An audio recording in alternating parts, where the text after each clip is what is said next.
Welcome to This Week from the Principal's Desk, a podcast about Lutheran schools and their leadership. This podcast is hosted by two Lutheran school leaders. My name is Rob Lunak, and I'm the superintendent of Lutheran Neighborhood Schools in Milwaukee, Wisconsin. My name is Mike Sheeman, and I'm principal at Bethany Lutheran School in Parma, Ohio. And today's podcast is kind of fun because we were talking about topics, and I was sharing a story with Rob. I had just come in from the parking lot. My ears were still red from the cold, and just putting my coat away. And he said, "Hey, do you want to do one on drop off and pickup?" And I thought, hey, that's kind of a good idea because it's something that all Lutheran schools face. And I was thinking maybe it's not as serious a topic as, discipline or curriculum, or it's not as deep. But then we started hashing this out, and we're like, wow, maybe it is just as deep because I am willing to bet every single person who is listening to this podcast, even if you're a teacher or if you're an administrator, you have dealt with the parking lot in one way, shape, or form. The stories, just as Robert and I were talking, that we have of parking lot adventures is vast and not always even wholesome. And so we thought, hey, let's have a talk about this and talk about maybe some of the things that we've done or we've seen to mitigate the things that happen in the parking lot, and of course to ensure that students and parents are safe as they drop their kids off at school and pick them up when they're done. One of the things that I think is really important just to start as a blanket comment is that I know we'll talk about duties people have in the lot, but anybody who's working in the parking lot of your school is conveying the message of your school to the parents. Is it that joy-filled, "Good morning, how are you doing? Let me help you get out of the car and open your door"? Or is it the "move forward" kind of gruff lady or man that is saying these things and is just like, giving that first kind of point of contact in the day with a family and with a child at your school? So we thought we would kind of talk a little bit about it and see where it all goes. If you have parking lot stories, I think we could write a book. We probably could. Parking lot stories. I could write a book just from what's happened here in the last week, but that's another podcast for another time. What do you think, Rob? Yeah, it's definitely one of those things that I think we all have a touchstone to. And you're right. It's one of those things that is very important because you are setting the tone for the morning. If you have somebody out there and they're waving and they're opening doors and they're giving high fives, you're setting a very positive atmosphere for your day. If you have somebody out there, "Move over here, hey, stop, hey, don't do that, hey, go do this, get out of the line," that tone permeates. And you're then putting that onto a kid who's going into a school day, and they're going to bring that into their classroom. And not only that, but it's very public. When you are working car line or working drop off or pickup, you are a public figure in public. And if you do anything that could even slightly be perceived as negative, the person who saw that is going to look at somebody and be like, "Hey, did you see that?" Or maybe they got their phone out and they're recording. In the year of our Lord 2023, assume that everyone is recording you all the time the second you leave your house, because that's just part of the reality now. And that extends to car line or pickup or whatever your word is for it. And why don't we start there? Mike, what are some of the ways you've seen this? Because I think it's, again, one of those that's going to vary school to school. Mm-hmm. Well, I think the most important thing for anybody is just have procedures. Every parking lot is different. Every school is different. How you're going to handle it is different. But for me, what I've found is that if the procedures aren't crystal clear and then they're also communicated, that's when you're going to run into some problems. So one of the things that we did here is at the beginning of the year, even before school started, like a while before school started, I called a handful of families and I just said, "Listen, would you mind bringing your kids over in your car? And what I'd like to do, I would like to create a video that I can then put out to our families that show this is how you drop off and this is how you pick up." And so we had teachers that came and we did exactly that. And we said, this is the procedure here. I used Google Map images from like overheads with arrows and stuff, but then transitioned from those images into here are the cars entering our lot. And we had students that were featured in the video as well. So that made it a little bit of fun.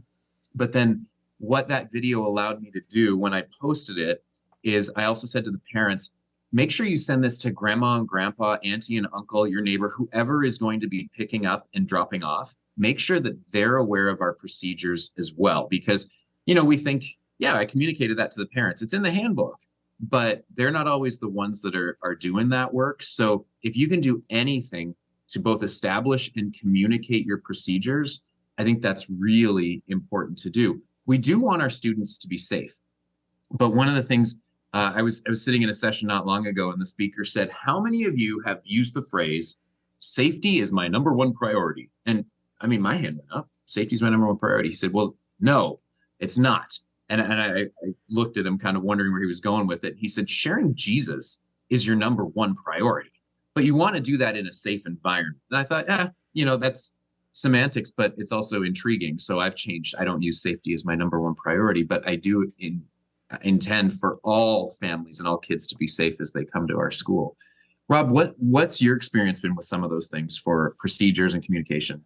It is kind of all over the map, and you can never over communicate it. It almost feels like you could sit in the passenger seat with every parent and go, okay, we're going to score you like a driver's test on how you do pick up and drop off.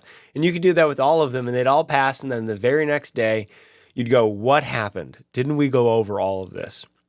And sometimes it is helpful to reinforce that again. You can never send out too many emails or too many videos or have too many conversations about the procedures that are important to your school running well.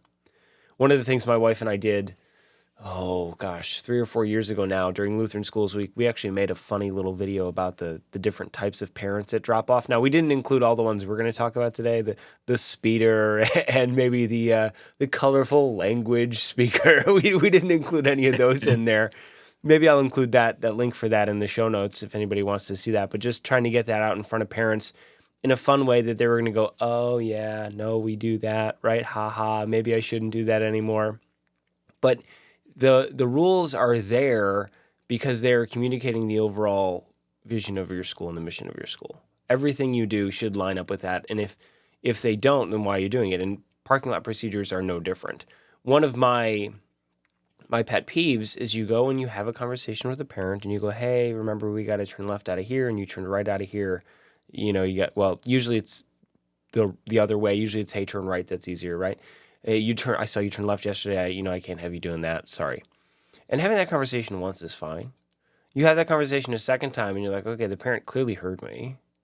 And now they just aren't listening, right? So you go and you have it again. Hey, I don't know if I was clear yesterday. Remember, we got to turn right out of here. I saw you turn left again, right? That's 2 days in a row. We got to go the other way. And then that third day happens, and you're like, okay, they clearly just don't care.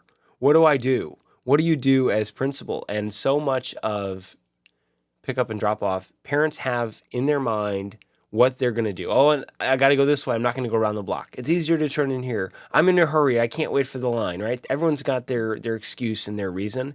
And so much of this procedure is showing to people that here's why we're doing it. And you might have your own personal reasons for why you think it doesn't apply to you today. But if I've done a good enough job of communicating the value and the importance in it, you'll realize that priority, that procedure trumps whatever else you got going on in the moment. And that is one Yep. of the hardest things. And then you get somebody's grandma who's never picked up, who's all of a sudden like parked in the middle of the playground area, and I'm like, "Hi, nice to meet you. We're playing kickball here. You can probably tell because they're in front of you. But anyway, thanks for picking up Timmy today." No, exactly. You're always going to have that one parent, grandma, whoever, that is just doing it wrong. And like Rob said, I mean, just go talk to them. If you can link it to safety or whatever. But I've had that parent too, that they keep doing the wrong thing, and some of it's just kind of a in your face thing. But I have found that one way to mitigate that, and I mean, it may be your time, but as the administrator or assign a teacher, somebody out there in that spot to prohibit that, like basically standing in front of them that you cannot do this, and they know that. But one of the things that a parent said to me once, and this parent, she was spot on. She looked at me and she said, "Have you ever actually driven through our drop off and our pickup line? I know you see it as a principal, but have you ever driven through it yourself?" I thought, no, actually, I haven't. I mean, it looks good on paper. It works. I mean, the kids are in the building and nobody's sleeping overnight here, so it must work. But she said, yeah, drive through it and have a look, because I think you'll get a chance to see some things maybe that you're not attuned to. And I went, all right. So here at Bethany, we've got we're landlocked with a tiny little plot of land, and I got a parking lot that runs through the back of the school. but we have streets, residential streets on either side. And I didn't realize how far backed up we were on a residential street that had parked cars. Parents were blocking driveways, so the neighbors were getting upset. They didn't know when to turn in, when not to turn in. But from my vantage point, looking just at our parking lot, I'm like, hey, this is running smooth. But it wasn't at all. There was a whole ton of stuff. The street's not my problem. It's public. But no, it is my problem because those are my people that I want to love into the building. So I did. I went ahead and I drove through the procedure and did it all. I could see exactly what they were facing, which in my case led me to say, and that's why we're doing it the way we're telling you to do it. But yeah, but I didn't do the I told you so as much as my head wanted to. My heart didn't let me. But that is kind of a neat idea. If you haven't ever taken a minute and actually driven through your own procedures, go for it. Go for it. You might learn something different. Yeah, I think that's a great piece of advice because for a lot of us, our schools were built at a time when we didn't expect a lot of parents to drive to drop off. We were usually in a neighborhood and a lot of kids walked or they took the bus, and our schools weren't built to run 150 cars through in 10 minutes before and after school. And now you got to do that and you go, okay, what's the best way to do this? And, as principals, we get out the maps and we draw the pictures and we drive around the lot ourselves and we still go, I don't love it. If I were to start the school over and build a brand new site, I would make pick up and drop off different. I would draw, we'd make something specific for it. And a lot of us just don't have that luxury, right? Now, we're talking about just cars now, but some places bus, some places have a lot of walkers, and you have to make sure that you have a plan for all of that as well. Places I've been at places where everybody does car line because the school has been out away from everybody. And, you open the door and it's always kind of embarrassing. You open the door with a really tinted window and there's not a kid there. It's like aunt from out of town. And you're like, oh, hey, I'm going to close this. Are they in the back? I'm going to get the door then. Or if you have kids that walk, if you have the benefit of having more than one main entrance and you can staff more than one entrance during the day, that's always a little easier because we had all our walkers go to one door and we had all people who drove go to another door and we had bussers go to another door, and that kind of simplified things because we could funnel people in and out. But it is something that I hate to say this as a principal, your procedure will never be done and it will never be final and it will always need tweaking. And as principals, we put so much work in at the front end to make sure that it's going to be perfect. And we maybe overanalyze things as principals. I think I've spent 5 hours on this and I don't think it needs to take 5 hours, but I spent 5 hours on it. I think it's perfect. And then, everybody's got a plan till pick up and drop off happens. Mm-hmm.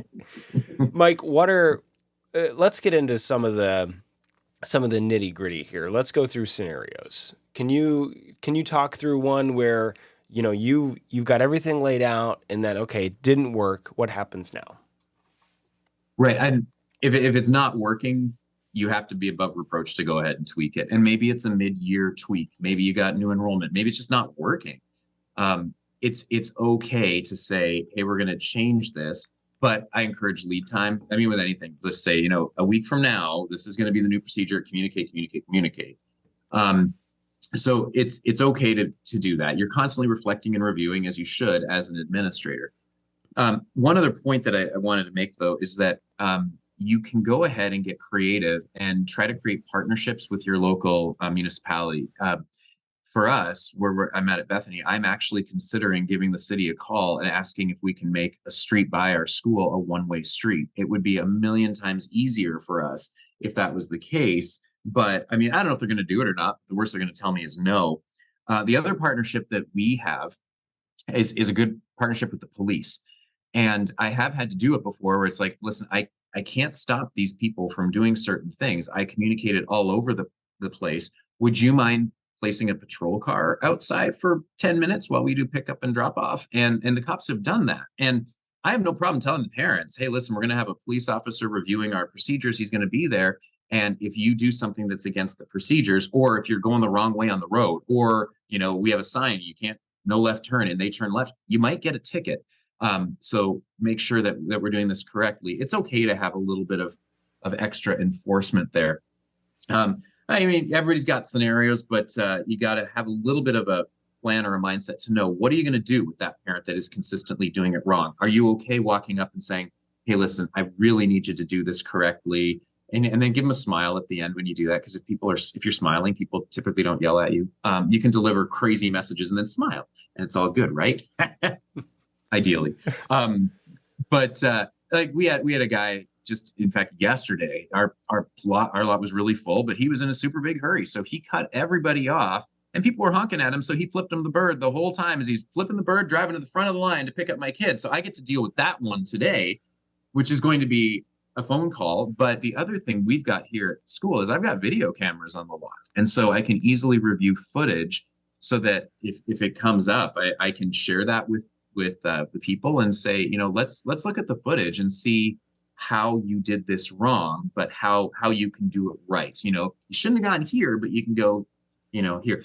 Parents are like kids when it comes to, some are visual learners, some are auditory learners, some are kinesthetic, all that stuff. Maybe it's like differentiated parking lot instruction for parents. That's a nightmare. I don't want to lesson plan that, but you have to as the administrator. Yeah, it's definitely something that you will continually teach and reteach. And the second you stop teaching, if you're done teaching because everybody gets it, great. If you're done teaching because you're done enforcing it, it's only going to go downhill from there. You have to always go out. If somebody's parked in the wrong spot and you see it, you have to go say something to them. And I always tried to build a culture where it wasn't just me being the person to do it, because it's one thing if it's coming from the principal, right? It's something else if everybody is enforcing it. You get rid of a lot of those things. If a kid can go up to their own parents and be like, Dad, you're parked in the wrong spot, remember? That means a lot more coming from a child than it does coming from the principal. We had one of the schools I was at, there's angled parking on one end of the lot. And I had some dads in big pickup trucks that would back in across 3 spots. So they took up 3 spots because they're like, oh, it's easier for me to pull out. And I had to go up and be like, you can't actually do this. People are complaining because you're in the way. Well, no one said anything to me. Yes, but I'm saying something to you because they've said something to me. So the lines are there for a reason. I need you to park within them, right? I've heard some stories. I've never seen it, so I don't know how true it is, of principals who would take license plates and put them in the weekly newsletter. These 5 people were parked incorrectly. If this is your license plate, please don't do that again. And I don't know how accurate that story is. People have said, no, it happened. I was there. Maybe. I'm not recommending that as an option. I think you're more likely to get to people if you could just go and have a pleasant conversation with them, get them to redo it. I've gone so far as like seen somebody and I've like gotten in the passenger seat and we've had a nice conversation and they'll be like, hey, tomorrow you can't do this anymore. Okay.